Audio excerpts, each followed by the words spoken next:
The second component that I talk about with my students, I've termed production value. Okay? And basically with production value,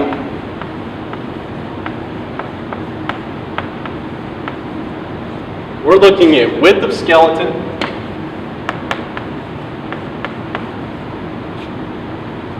center body shape and dimension,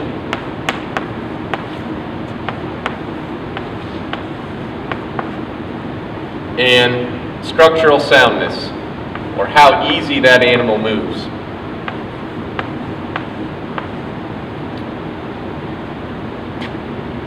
One thing that we notice is width is pretty highly correlated to muscle. Usually if they are wide, they are also heavily muscled. Usually if they are narrow, they are also light muscle. However, we do have some animals that'll have a lot of this shape, this double-barreled shape here, but their legs will actually taper down to the ground. They won't actually be very wide down at the ground. And so we would prefer animals that have this muscular shape, but that their legs, get my eraser here, but that their legs still drop square and true to the ground. Okay. There's definitely a correlation between that and actually having this center body shape and those types of things. Okay. And I think production value is something that we maybe don't think enough about.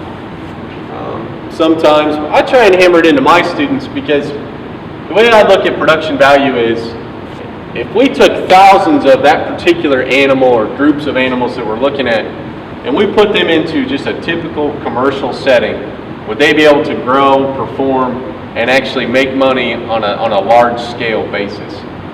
In my opinion, I think that's very important, particularly whenever we think about how hogs are raised in our country, which is primarily on a large scale basis. And again, like I said, width generally is correlated to muscle. Okay. Now we've seen, as we've made these hogs heavier muscled over the last few years, we see lots of different variations in width. And I kind of alluded to a little bit of that just a minute ago. Basically, if we're looking at an animal, and this is the front here, and they're coming at us, so this would be their chest floor.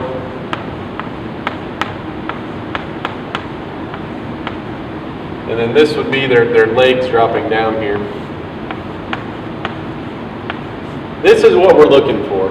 We're looking for it to be square and true. We want the width that they have through the upper part of their skeleton to match the width through the lower part of their skeleton. We want this to be square. Okay? We want this width from behind to also be square. So if we think about it from behind, the legs are staying the same there.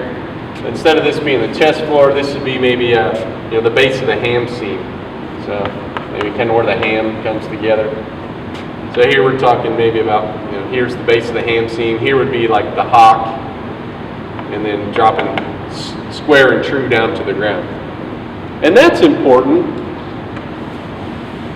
because those animals that are square and true and are really wide, they're able to walk a little bit better, which we'll get into here in just a bit in terms of soundness.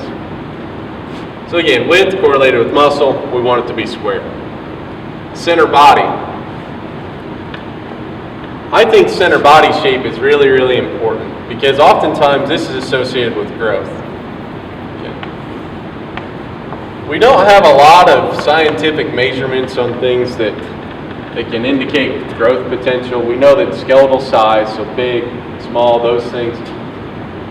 One of the most interesting things I was told whenever I was a student at Texas A&M was by a former student there. They'd taken all kinds of measurements. One thing that they'd noticed was the circumference right behind the shoulder, where the center body begins, was the most highly correlated measurement that they had taken in terms of growth. And I've always thought that was really interesting. It's something that has stuck with me for several years now. And I think this center body shape is something that has been kind of in vogue in the show ring, and I'm not sure a lot of people understand why, but the main reason we want this center body, so if we draw the center body here, we want it to kind of be deep, like this is the top line, here's the bottom.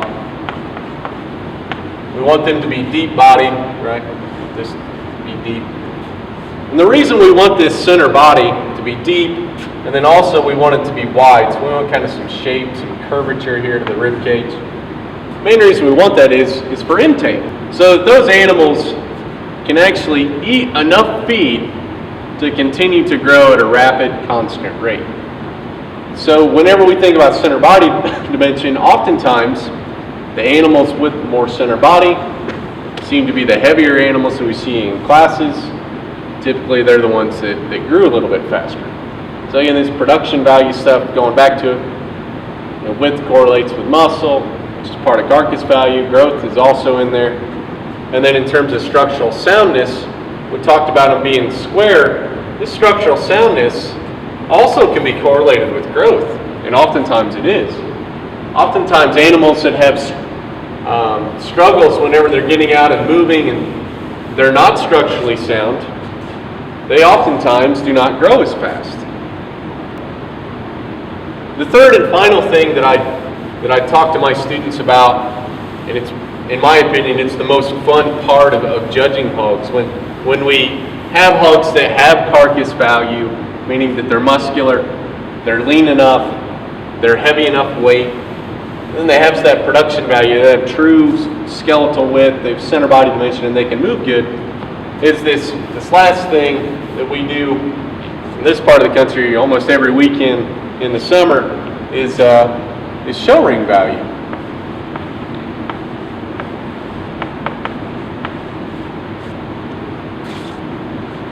And for those of you that are preparing for the NJSA Summer Spectacular, or those of you that maybe just finished at World Pork Expo, you got to judge a lot of show hogs. And a lot of times those decisions on how those animals were placed was based on this show ring value. And it was because they had carcass value, they had production value, and then finally, what's the last thing we can break the pairs on? And it's this balance and attractiveness. So that's why whenever we see people showing their hogs in the show ring and their hogs got their heads propped up and they look really attractive and neat, it's because when it comes time to picking first, second, or third, at least when I'm judging shows or when I'm at judging contests, if I've got animals that are similar in terms of carcass value and in terms of production value, then I'll almost always pick the one that's a little bit nicer balanced. It's the cool stuff, the up-headedness, the levelness of their top line, how uniform they are in their body depth, all those things that really make one look extremely high quality, kind of differentiates this show pig industry maybe a little bit from the commercial industry. And it's definitely what kind of makes things fun on the weekends whenever we go to these pig shows. So those are the three basic things that we focus on: market value, production value,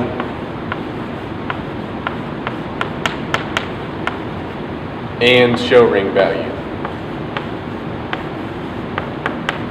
We work through things, basically we evaluate them each one at a time. They have market value, we kind of in our head, we kind of mentally check that off. They're good, they got market value. If they don't, we sort them down to the bottom of the class. The ones that have market value, then we look to see if they have production value. If they do, great. If not, those are the next ones we sort down towards the bottom of the class.